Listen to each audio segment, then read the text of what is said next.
Bill Gates, the co-founder of Microsoft and one of the most influential figures in the tech industry, has recently shared his views on AI. In an interview of Trevor Noah's What Now? With Trevor Noah podcast, he said that artificial intelligence AI could enable humans to work less and enjoy more leisure time. He said, if you eventually get a society where you only have to work 3 days a week or something, that's probably okay if the machines can make all the food and the stuff, and we don't have to work as hard. Gates also acknowledged that job displacement happens with new technologies. According to him, AI can help automate many tasks that are currently done by humans, such as driving, accounting, or customer service. He also said that AI could create new kinds of jobs that require human creativity, empathy, or problem-solving skills. AI is one of the most transformative technologies of our time. It has the potential to improve many aspects of our lives, from healthcare to education, from entertainment to transportation. But what about work? How will AI affect the way we work and the amount of time we spend working? Gates suggested that AI could allow humans to work just 3 days a week, or even less, depending on their preferences and needs. He said that this would be a positive outcome for society, as people would have more time to pursue their passions, hobbies, or social activities. He said that this would also reduce stress and improve mental health. But is this scenario realistic? Is it possible that work can decrease to 3 days a week with AI development?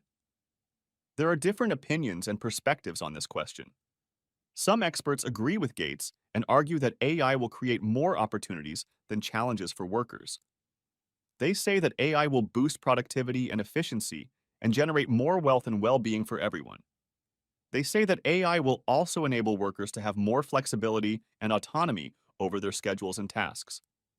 However, some experts disagree with Gates and warn that AI will pose serious threats and risks for workers. They say that AI will displace many workers and create massive unemployment and inequality. They say that AI will also reduce workers' bargaining power and rights and make them more vulnerable to exploitation and discrimination. They say that AI will also create ethical and social dilemmas, such as who is responsible for the outcomes and impacts of AI systems. Therefore, the answer to the question of whether work can decrease to 3 days a week thanks to AI is not simple or straightforward. It depends on many factors, such as how fast and how far AI develops, how it is regulated and governed, how it is distributed and accessed, how it is used and applied, and how it is perceived and accepted by society. It also depends on how we define work and what we value as meaningful and fulfilling activities.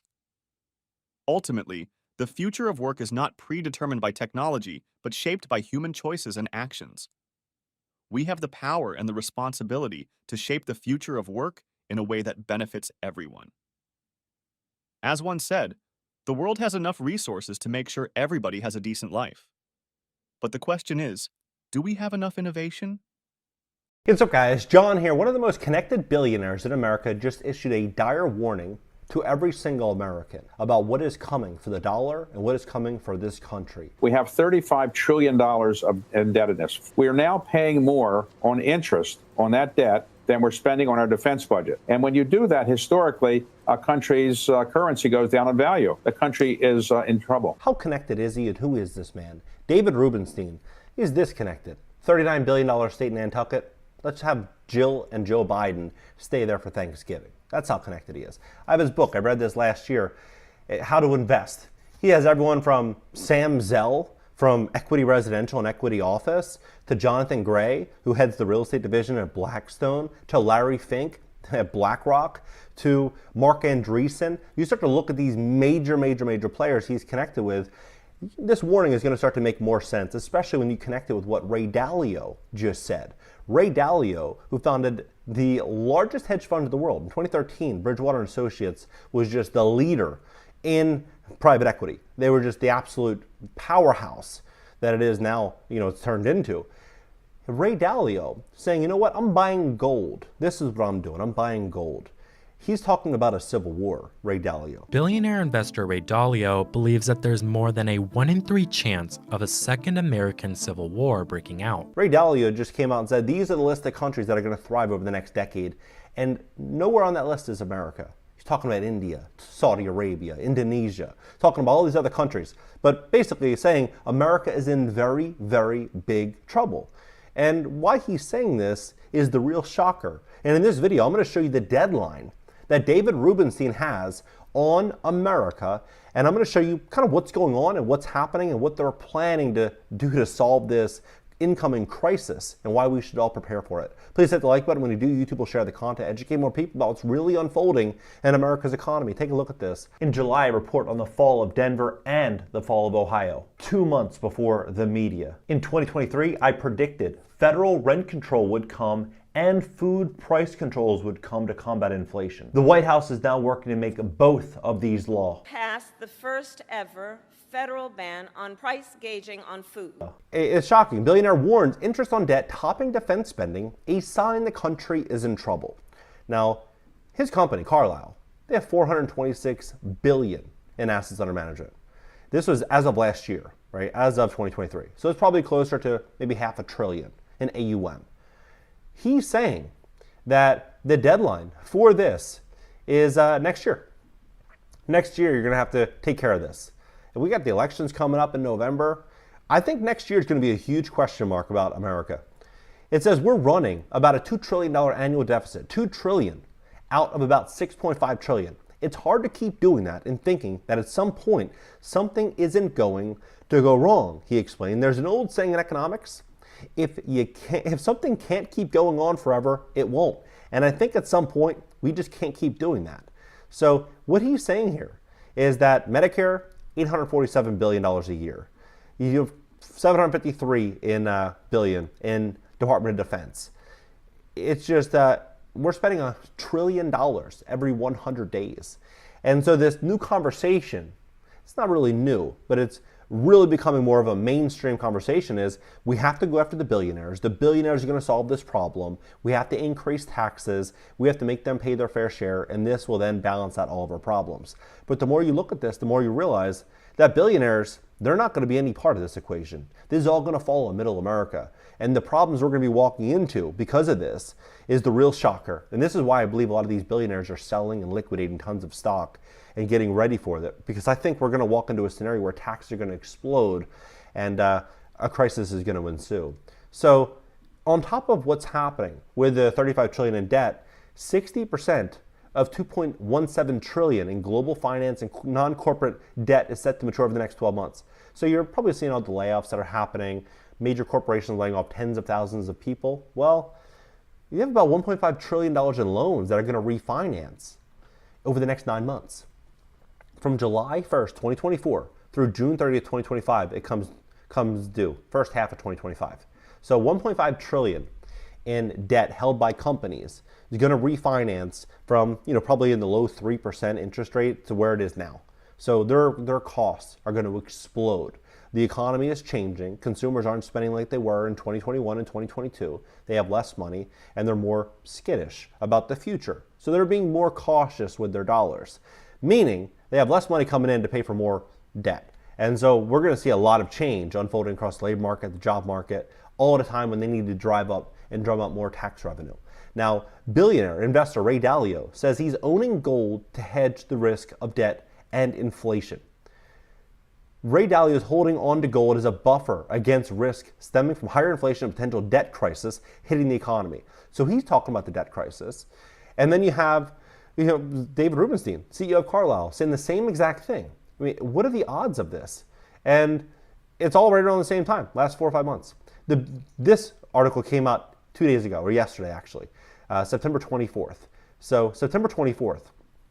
And what Ray Dalio is saying is the billionaire investor and former Bridgewater Associates CEO had pointed to the mounting debt balance around the world, with the U.S. debt notching $34 trillion for the first time ever this year. Debt problems have also plagued China, Japan, European nations, which posed a big risk for the currencies in those nations. History and logic show that when there is big risk that the debts will either not be paid back or be paid back with money of depreciated value. The debt and the money become unattractive.